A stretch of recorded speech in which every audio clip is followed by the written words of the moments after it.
Hello, you beautiful people. Aaron here, back with another video. Finally, it's happening. After almost 2 years from his teaser in the chapter storyline preview, Cyno is being released in the next patch. Who's excited? Let's hear them puppy sounds.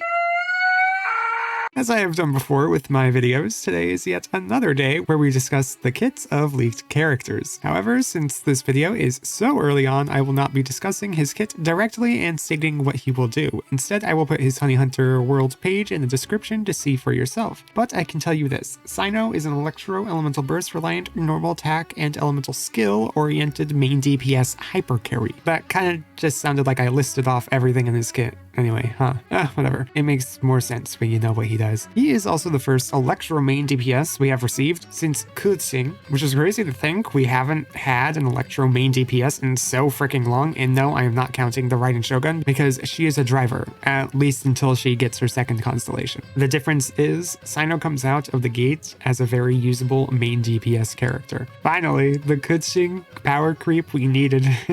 Oh yeah, before we continue, if you like my stuff, like, comment, and subscribe.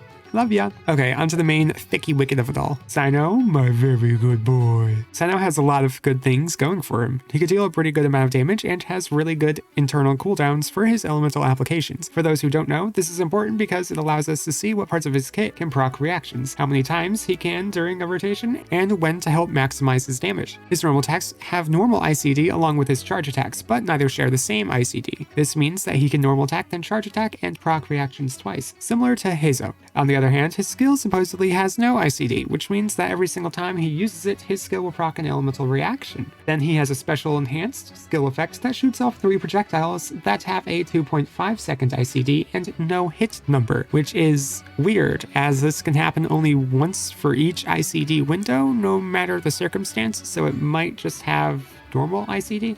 Like I said, it's weird. Oh, and if you want to know about his C6, it has normal ICD, and the projectiles he fires don't share the same ICD as his skill, despite them being the same. Since these are his ICD timers, we can assume that Cyno will constantly be able to proc Electrocharge, Overload, Superconduct, Quicken, and Aggravate on the first and fourth hit of his attack string, his elemental skill, and for one of the projectiles he shoots from his enhanced elemental skill. This pairs really well with the fact that he has elemental mastery scaling built into his kit. Speaking of, let's get into his stat requirements. As stated before, Cyno has great elemental mastery scaling that affects the damage of both his normal attacks and the projectiles from his enhanced skill by an absurd amount. He also has the benefit of proccing reactions like Aggravate very consistently with his first and fourth normal attack, which both are the lowest damaging normals he has in his burst. Because Aggravate is a base damage buff, this means that these two will gain a higher percentage damage increase than if any other part of his normals were to proc reactions. This seems very intentional to specifically force him into Aggravate Tingdoms. Since he is a hyper carry, you will need some pretty huge crit stats, both to increase his base damage, but also to boost his aggravate damage. However, because he is a hyper carry that relies on an 80 cost burst to deal any sort of damage, you are going to need some good energy regen on him, mostly through energy recharge. This is just to help him with consistency, but if you do have some great batteries with him, or a sword character with probably the new best 4-star sword in the game that is just a sword I reworked the cursed blade to be in that one video I made, except Hoyoverse decided that condition on its broken passive was not the right way to go, then you should be fine basically without it. And there's attack percent, which he does benefit a lot from, but it should not eclipse the others for stat priority. So in order from most to least important, crit rate and crit damage to a 1:2 ratio, then elemental mastery, then energy recharge if needed, and finally attack percent. You might consider this weird, especially for me, because normally I place energy recharge absurdly high on the list of stat priorities because it is very important for consistency. I generally have it at the top, and I also give it a decent stopping point. But why not here? Well, despite having a very high burst cost, you can supplement the energy requirement with other sources. Favonius weapons are very good to use with him on the team, and especially with the state of danger at the moment, you are definitely going to have Favonius weapons on the team. This just allows you to funnel more energy into him. There's also the new overpowered sword, which works absurdly well with Kazuha and Dendro Traveler, who both work really well with Cyno. With just a single 800 EM Kazuha wielding this weapon, Cyno would be given 12.5 to 25% energy recharge While this is not a giant amount, it is still enough to help him with his consistency, and should be more than enough in certain situations. There's also the fact that Cyno is an Electro character who acts as one of the two pieces of Electro Resonance, which also grants him more energy. Cyno is also a main DPS, who is the character to benefit most from killing mobs, which will funnel more energy to him as well. Along with this, the Thundering Fury set will allow him to generate even more energy to himself with the constant elemental skill casts he gets from it. The fact that his uptime is absolutely insane means that he has a very long window of gaining more energy than other main DPS characters would. All of these things combined make Cyno less energy hungry than you might originally think. In fact, just running a Thundering Fury can increase his energy gain by quite a great amount with some fantastic damage as well. But can it compete with Gilded Dreams at all in that regard? Well, let's test. For my tests, I will be using two weapons, the first being his signature and the second being a weapon that you all voted for. The weapon turned out to be the Deathmatch, winning at 43% over the other four choices in the poll. And during the tests, I will be running him with the passive of the weapon against two or more opponents because I felt that to be the most realistic. For Gilded Dreams, I am running him with another Electro character and two more characters of different elements. And unlike my other videos, I am running Cyno with high yet reasonable stats. You can consider these stats to be a good peak stopping point, and if you achieve any higher, you know that your Cyno is really good. Lastly, since Cyno's burst duration is so incredibly long, it does not synergize well with most other characters in game, so I will give a baseline for his damage output for about 12 seconds, but I will show a full 18-second window later on in the video for the specific comps that can incentivize his selfish playstyle. So let's throw up the damage numbers on screen now for both weapons. As you can see, for both weapons,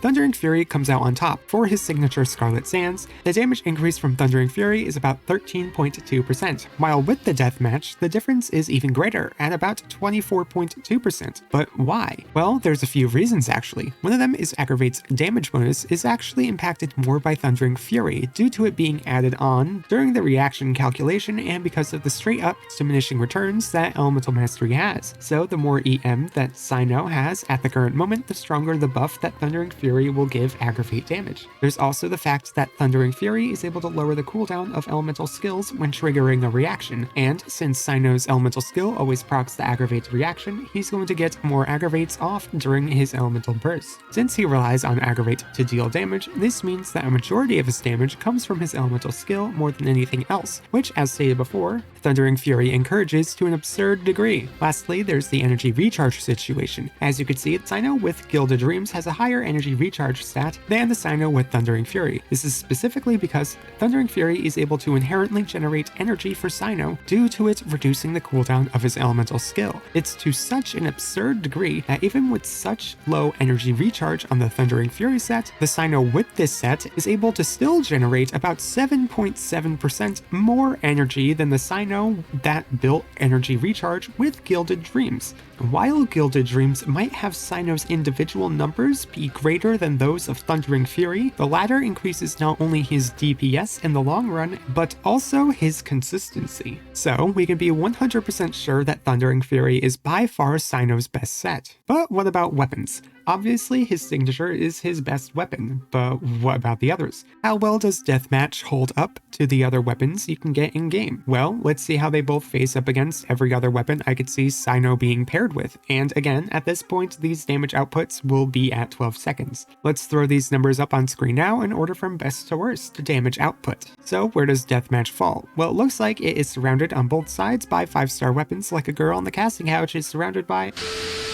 But why? Well, it looks like the best weapons for Cyno are those with crit. What a surprise! Deathmatch specifically is his 5th strongest weapon, but actually falls behind Blacklift, another 4-star weapon, when it is at max stacks. Something interesting here is that Skyward Pride is within the same damage output range of Calamity Queller and Vortex Vanquisher with max stacks, but without the downside of having to build said stacks, and with the upside of having more consistency from the energy recharge. Seems like a very powerful, ease of use, and all-purpose option if you ask me. Now let's have the these weapons out for a full 18-second duration and see what happens with their damage output. Well, not much changed. Despite the fall off in damage that Engulfing Lightning and Moon Piercing have due to their limited 12-second buff durations, the attack bonus was nothing really to write home about. However, Engulfing did drop a spot, but that's mostly just due to the fact that the damage between it and Prototype is just so similar. But what weapons should you pick? Well, I'll put them in order of what I think is best and just explain.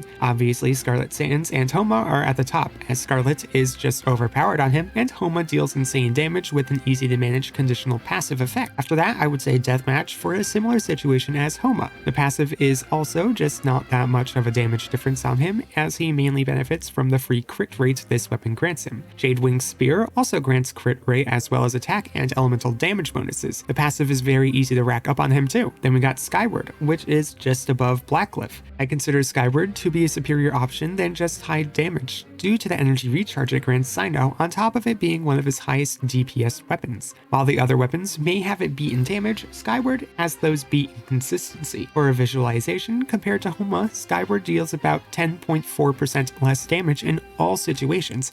However, it generates about 35.7% more energy. For its general focus, Skyward is very valuable for Cyno, and can be the best option you have for him depending on your account. Blackcliff is the opposite, as it is only really effective against mobs for its insane attack boost. In other situations, its damage can be lackluster. Then there's Vortex, which is strong for the high attack it grants, and since Cyno will want a shield due to his interruption resistance being piss poor, the shield condition on his passive matters little to him. Calamity Queller is in a similar boat, but with a higher ramp-up time than Vortex. And then we get into the free-to-play weapons, with Katane at the top due to its comparable damage to the rest of these weapons, and because the energy generation from this weapon is his best. Then there's Prototype, for similar reasons, but worse energy generation. Then Engulfing for similar reasons. It technically can also have a higher energy generation than Katane, but its lows for energy generation with this weapon go dramatically lower. After that are the weapons that offer only damage, but just not enough of it. These weapons are the Moon Piercer, whose damage falls off after 12 seconds, and the event weapon Shifting Windblade, whose damage was never really online to begin with. Moon Piercer seems to be somewhat of a cautionary tale with Cyno, as buffs to him that don't last very long will get him nowhere. So you would indeed want to pair him with long-lasting buffs and debuffs from other characters that are in a team with him. There are some obvious teammates here, those being a Shielder and a Dendro character for Aggravate. To start with Dendro characters, we only have 2 off-field ones right now. Since Quicken lasts a long time in general, it will be up for the entire duration of Cyno's burst, so high elemental application is not needed, only consistent elemental application. So Dendro Traveler is his best support as of right now due to this, plus the elemental damage and elemental mastery buffs they grant the active character, but I can see Kusanali being a replacement when she's released. For a Shielder, obviously Zhongli is top because of his absurd shield plus all elemental resistance shredding. Diana can also be a great supportive option, since her cryo application should not mess with Cyno's reactions at all, on top of her massive utility including elemental mastery buffing at C6, and crazy good defensive options. Toma is another option, especially due to Cyno's fast attacks, but Toma can possibly take away some reactions from Cyno. Finally, you got the extra buffer for hyper-carrying or more sub-DPS options. This would include Lisa for her defense shred and ability to capitalize off of Aggravate, Beidou as a pseudo-shielder plus insane damage output, as well as Electro Resistance, Shred at C6, Albedo for Geo-Resonance with Zhongli and great long-term damage, as well as Elemental Mastery buffing for Cyno, though it may not be for a long time, and finally Sucrose, who can grant crazy good buffs for up to 16 seconds to Cyno, though some don't last as long. But there are 2 characters who I think are his best 2 supports. Milan is first, as she is able to provide Cyno with a ramping damage buff that Cyno will use throughout his entire elemental burst. Then there's the fact that she is one of the best sub-DPS options in the entire game. When paired with Dendro, she is also easily able to cause Bloom reactions, which Cyno would then be able to use to cause Hyper Bloom with, causing even more damage, especially due to his high elemental mastery. However, she is only the runner-up, as I think his best sub-DPS buffer will be Kazuha. Kazuha is quite obvious obviously Cyno's go-to support buffer, as his grouping capability is crazy good, and he is able to apply Viridescent Venerer to enemies, reducing their electro resistances, while also buffing Cyno's electro damage at the same time for up to 16 seconds. On top of that, the new most broken 4-star weapon is now Kazuha's best in slot, which will also grant a great amount of energy recharge to Cyno, so he could focus more on damage. So my recommendations for team comps would be Dendro Traveler, then Kazuha or Yolan with substitutes of Sucrose first, and then Lisa, Beidou, and Albedo for other substitutes, and finally Zhongli with substitutes of Diona and then Toma. With these things in mind, Cyno can be a hypercarry powerhouse, but I don't think it's his time to shine in the meta. He seems to have some decent damage comparable to that of Tignari, but not to the same level as other powerhouses in the game. I don't expect that he will be able to shape the meta, but he doesn't seem like a bad option either. Just sadly not someone I could recommend pulling for at the current moment, mainly due to lack of synergies. In any case, I do want to hear what you all think about Cyno. Are you going to pull for him? Are you excited for him despite his flaws? Tell me your thoughts in the comments down below.